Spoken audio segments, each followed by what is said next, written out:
আলহামদুলিল্লাহ, মহান আল্লাহ তাআলার দরবারে অসংখ্য শুকরিয়া যে মহান রব্বুল আলামিন আমাদেরকে মাগরিবের 3 রাকাত নামাজ জামাতের সাথে আদায় করার তৌফিক দান করেছেন। এই জন্য শুকরিয়া আদায় করি আলহামদুলিল্লাহ।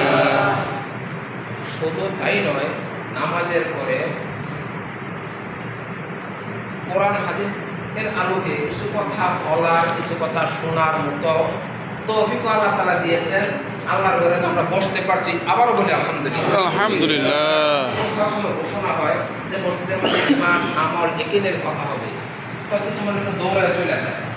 যে সমস্ত মানুষদেরকে আল্লাহ তাআলা খুব বেশি মহব্বত করেন, খুব ভালোবাসেন, তাদেরকে সে মজমাতে বসার তৌফিক দান করেন। কি বলে, কারো বাড়িতে যদি কেউ মেহমান দাওয়াত দেয়, পরে আমরা বাড়ি থেকে দাওয়াত খাইয়া পর আবার বইলে না বলে বাড়ি চলে যাই, এটা বলে আসি না, এটা তো আদব। কারো বাড়িতে দাওয়াত দিলে আমরা খানা দাওয়ার পরে আবার বাইরে কাছে বইলে আসি, ভাই আসসালামু আলাইকুম, আসছিলাম জায়গা দোস্ত, ভাই এরকম বলি না আমরা।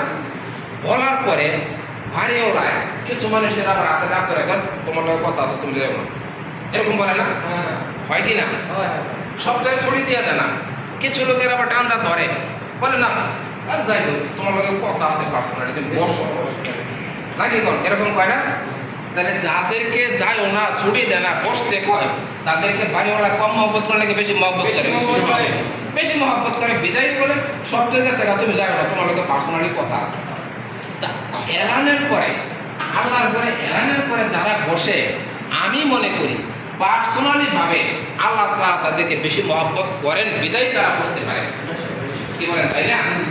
যাই হোক, আমি লম্বা কথা বলবো না। আমার নাম মোহাম্মদ মঞ্জুরুল ইসলাম, বাড়ি হলো কোন্দারপাড়, যে আমি কোনামুড়ি যেটা শোনায় বলি।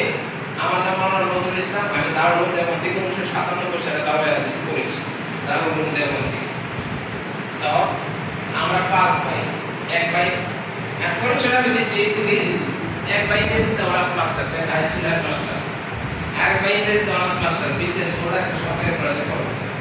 আরেক ভাই অ্যাকাউন্টিং অনার্স মাস্টার, সে একটা কোম্পানি জব করে। আরেক ভাই কৃষি কাজ করে। আমি পরবর্তী দারুল উলুম দেওবন্দ থেকে পরবর্তী সময় ইসলামিক মাদ্রাসায় শিক্ষকতা করছি, বাজারে শিক্ষকতা করছিলাম। তারপরে আসলে বড় মসজিদের মধ্যে আমি ইমামতি ছিলাম প্রায় 8 বছর যাবত।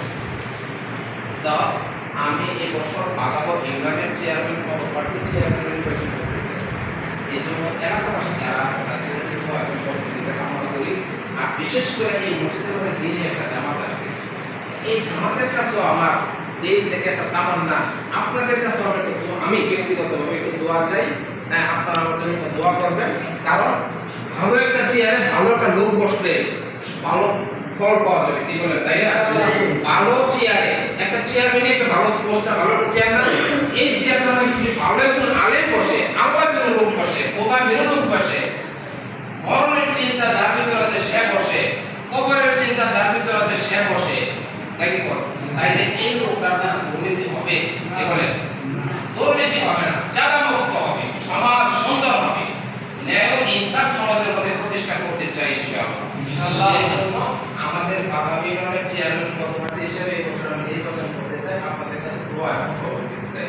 বিশেষ করে এই মসজিদের মধ্যে যে জামাত আছে, আলহামদুলিল্লাহ খুব ভালো জামাত। হ্যাঁ, আমাদের মসজিদ ছিল, আমি যথেষ্ট পরিমাণে সময় দিতে পারি নাই, আমাদের মসজিদে আপনারা ছিলেন।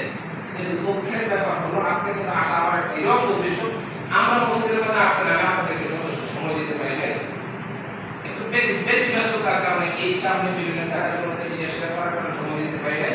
এই জন্য আপনাদের সাথে সরাসরি সাক্ষাৎ করতে আসলে আপনাদের কাছে একটু দোয়াও নিতে আসছি ইনশাআল্লাহ। কি বলেন, ইনশাআল্লাহ আপনারা একটু দোয়া করবেন, একজন আলেম যেন বাগাবী ইউনিয়নের চেয়ারম্যান পদপ্রার্থী আল্লাহ তাআলা করেন ইনশাআল্লাহ। জমিনের মধ্যে আমরা চেষ্টা করব, আসমান থেকে ফয়সালা হবে। কি বলেন, জমিনে চেষ্টা করতে হবে, ফয়সালা করতে হবে আল্লাহ, আসমান থেকে হবে। দেখেন, আকিমুস সালাত অর্থাৎ কি, নামাজ তোমরা পড়ো, কায়েম করো, নাকি করো, নামাজ পড়ো, কায়েম করো।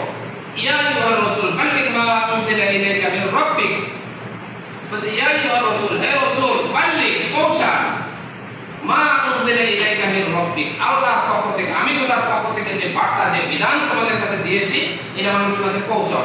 এটা দাওয়াত তৌফিক তোমাদের বাইরে মানুষের কাছে পৌঁছাইতেছে। কি বলেন, বুঝাইতেছে না? হ্যাঁ, পৌঁছাইতেছে। এমনই ভাবে আকিমুস সালাত, নামাজ তোমরা পড়ো, কায়েম করো, আমরের সিগা, আলেম এখানে আছেন। আকিমুদ দ্বীন, দ্বীন প্রতিষ্ঠা করো, এটাও আমরের সিগা। নামাজ পড়া যেমন ফরজ, আল্লাহর জমিনে আল্লাহর দ্বীন প্রতিষ্ঠা করা ফরজ। কি বলেন, ফরজ না?